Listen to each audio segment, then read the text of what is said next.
Hi hello welcome back to our channel. అందరు ఎలా ఉన్నారు? నేనైతే చాలా బాగున్నాను. సో చాలా రోజులు అయింది కదా లాంగ్ వీడియోస్ చేసి.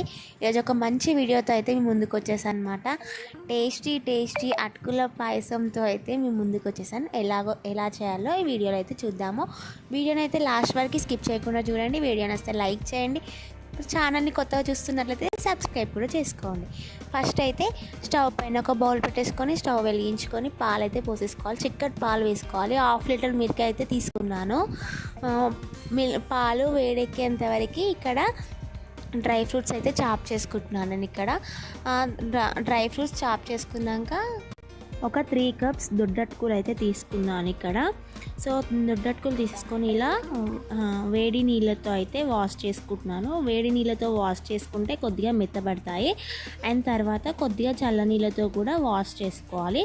అప్పుడు మరింత మెత్తగా కాకుండా అయితే ఉంటాయి అటుకులు పాలల్లో వేసినప్పుడు. అండ్ ఆలోపు అయితే మనకి పాలు కూడా మంచిగా మరిగినాయి, వేడయ్యాయి. తర్వాత ఇంకొక బౌల్ పెట్టేసుకొని అందులో నెయ్యి అయితే వేసుకున్నాను.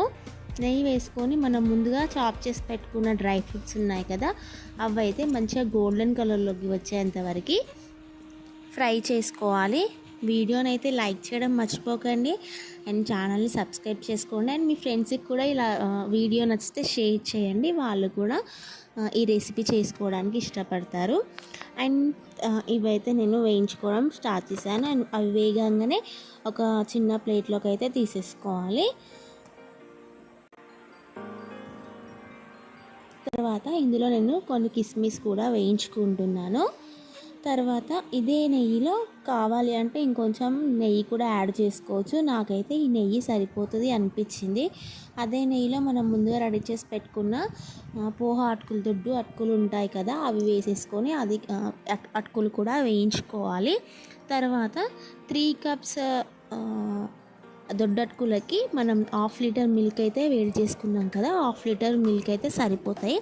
సో నేను మొత్తం మిల్క్ యాడ్ చేసేసుకున్నాను. అవి కొద్దిసేపు ఒక 5 మినిట్స్ అయితే కుక్ చేసుకోవాలి.